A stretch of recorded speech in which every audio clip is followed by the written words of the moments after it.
My name is Mark, this is Zen Talk, and today we are talking about Zen and the Soul. So when we speak of Zen, we are always talking about the Path of the Bodhisattva. So I'm going to read a quote here from the Bodhisattva Otomo. The Bodhisattva is the true esoteric teaching of Zen Buddhism, the Superman level. A sentient being is reborn into the Bodhisattva through the purging out of the defilement of the illusionary self, to reveal the truth self, that being Buddha nature. That is the practice of the Zen student to attempt to embark upon, but most run from it quickly because it is hard and painful. Most Zen students fall into the delusional Zen, that of the LARPing, because that is easy. The Bodhisattva is beyond the monk, the priest, and the layman, for the Bodhisattva path is the absolute point of the Mahayana, the greater vehicle. For the Bodhisattva abides in the Tathagatagarbha Buddhism, an esoteric teaching. What is the meaning of Tathagatagarbha? Tathagata can mean a Buddha that is hidden or covered over by defilements. Garbha can mean the womb, a storehouse, a seed, a useless husk with seeds inside, so like defilements. Sort of like this picture of the lotus over here, in where the lotus springs out of the mud and then kind of opens up and reveals the seeds inside, which would be the Tathagatha, and the mud and everything around that's been kind of hiding this little treasure here is the Garbha. Tathagatagarbha is the Buddha in the center of the lotus flower, a jewel of great value hidden beneath a pile of rags and filth. In a sense, it is the emergence of pure soul out of defilements. The original Buddha referred to himself as the Tathagata, that he, this body appearance, is the harbinger. And I would like to point out that the Tathagatagarbha and Buddha nature is talking about the same thing. So when someone says Buddha nature, they're basically saying Tathagatagarbha. Tathagatagarbha Buddhism. This is often cited as the no cultivation path. Tathagatagarbha Buddhism is the heart and soul, though, of Chan and Zen Buddhism. This is a path of realization of what you already intrinsically have, Buddha nature, also known as Buddha Dhatu. Here's a quote for you. Upon the destruction of the fetters, according to one scholar, the shining Nibbanic consciousness flashes out of the womb of the Arhatship, being without object or support, so transcending all limitations. Thus the butterfly emerges from the cocoon. This school of thought may also be called Sita Manta, or the mind school, and also can be referred to as Yogacara. Tibetan Buddhist schools agree on the Tathagatagarbha concept, and this understanding corresponds with the principles of the Buddhist scriptures. Tathagatagarbha Sutras, or Buddha Matrix Sutras, are generally found in the Mahayana literature. Such sutras as the Srimala Sutra, or what's known as the Lion's Roar Sutra, the Nirvana Sutra, and the Eternal Buddha Sutra. These are very well read and very well known within Mahayana Buddhism. Basically create the backbone of the Mahayana right here. Other related ideas are found in the Lankavatara Sutra and the Avakamsatra Sutra. Another major text, especially within Zen and Chan, is the awakening of faith that was originally composed in China. The Song of the Precious Mirror Samadhi. This is a Zen classic. This poem is often chanted and recited by Zen monks in ceremony. In fact, almost every morning this is recited. Further Zen classics such as Awakening in Faith, Five Ranks, and Sando Kai are derived from this classic poem that beautifully encapsulates Tathagatagarbha Buddhism, which I have said over and over is the heart and soul of Zen. So when we speak of soul, we're really talking again about Buddha nature. In Zen, the term Buddha nature is discussed at great lengths. Now, I don't even think you can go to a Zen center these days and not hear about Buddha nature, and is often referred to as your true self, which is code for the soul, in how as the Tathagata Sutras teach. Zen says that you already have Buddha nature. There is nothing to attain. This is going back to that no cultivation concept. And it is just your defilements of mind that cloud and obscure your knowing of your true self. Other paths, such as the Theravada, and other non-Mahayana teachings will suggest that you need to do some prostration, some offerings, recitation of mantras, to build up a merit, as if you were building up steps to the Buddha stupa to take your seat. And thus you were gaining something, you were building something.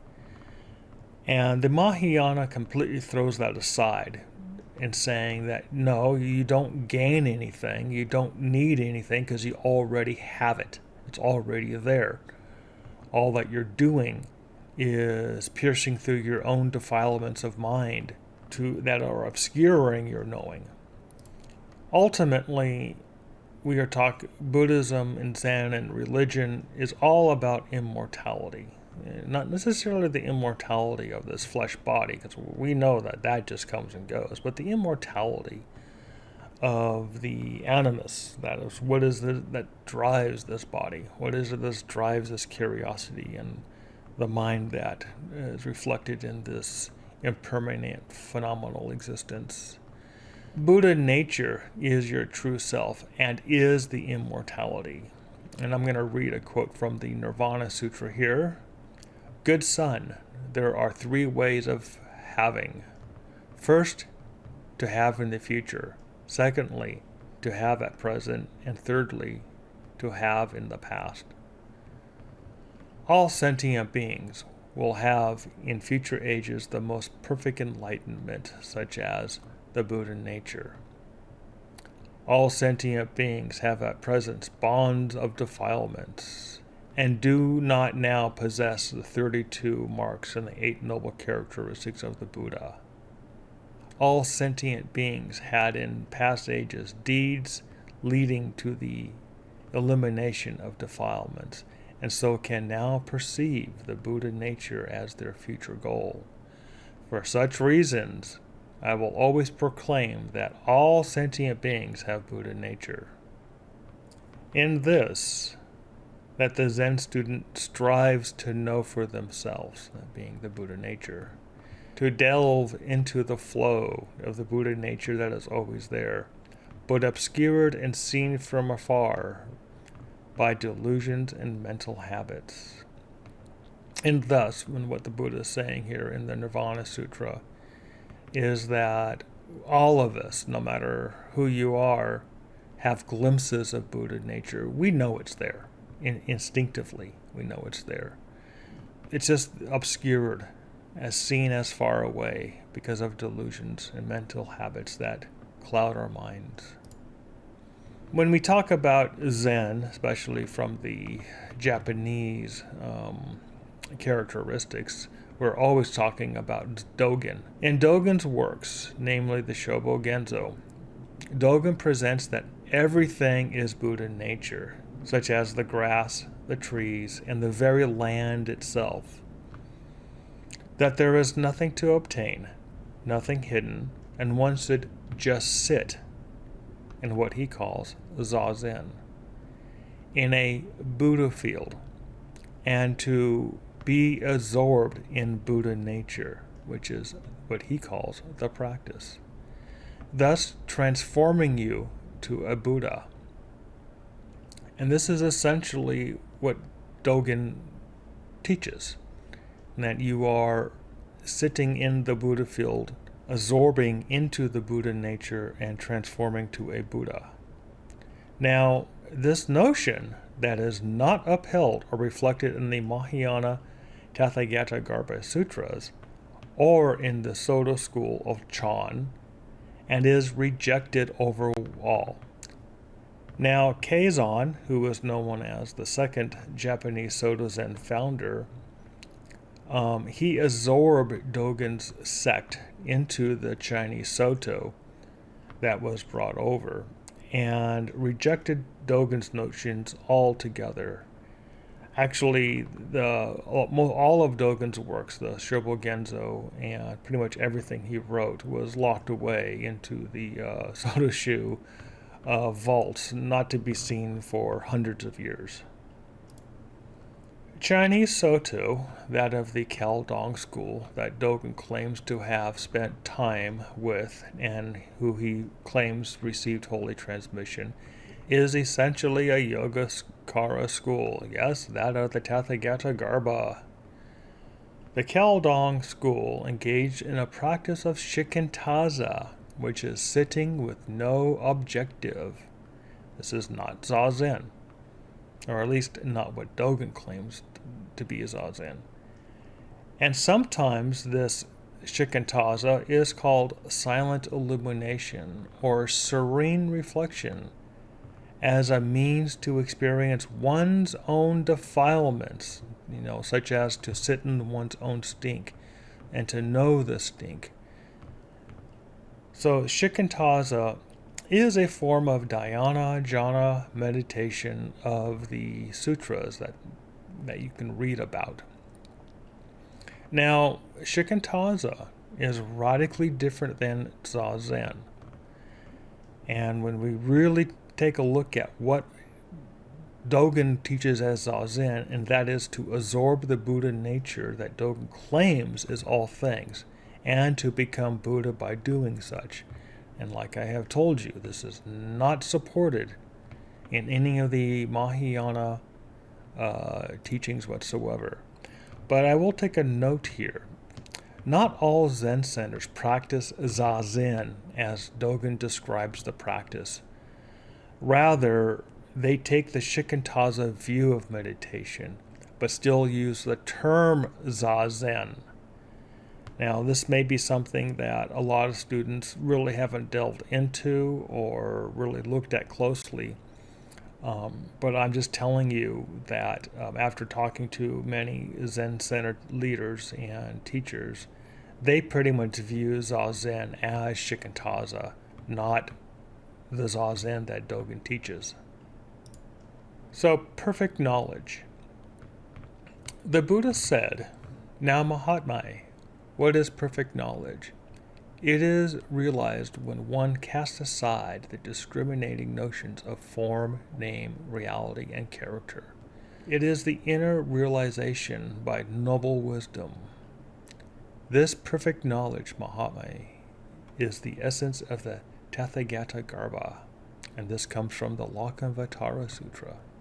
Intellectual understanding of the Tathagatagarbha is insufficient, where one must experience Buddha nature for themselves, and the enlightenment thus becomes the direct experience of Buddha nature of one's own mind." And I believe this is a quote from D.T. Suzuki. As a consequence, Zen and Chan masters, including Huineng in China and Hakuin in Japan, taught that the process of awakening begins with the light of mind turning around within the eighth consciousness. And the eighth consciousness is the storehouse, the Tathagatagarbha. In Tathagatagarbha Buddhism, the soul is the Buddha nature, or true self, not this illusionary individual self that you see reflected in this temporary mortal body built out of dualistic phenomena, and that is called anatta. Theravada Buddhism, which is known as Southern Buddhism, rejects any notion of a true self, otherwise known as a soul. And of course, they reject the Mahayana teachings, that would be of Northern Buddhism, pretty much outright. Yet, from the Mahayana view, Theravada Buddhism is seen as nihilistic and a literal view, fundamentalist, of Buddhism. So, the Mahayana is to Theravada as Catholicism is to the Protestant. Some conclusions.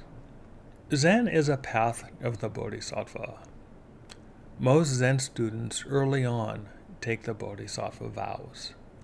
Zen absolutely teaches a soul or true self. Thus, Zen is Tathagatagarbha. Enlightenment is just the mind's own knowing directly of Buddha nature, the storehouse consciousness, the Buddha matrix. Dogen Zazen of absorption of Buddha nature to become Buddha is not supported in the Mahayana or in the Chinese Soto itself, and thus it was demoted in Japanese Buddhism by Keizan. In fact, it was pretty much locked away for hundreds of years. Pre-Mahayana Theravada rejects the concept of true self and takes a literal view of the sutras. Buddhism does not require a temple, priest, robes, haircuts or special haircuts, magical bibs, or even a teacher to become a Buddha, because you already have all that is needed. You just have to wake up to that fact. Thank you for listening to my presentation. Please remember to like and subscribe.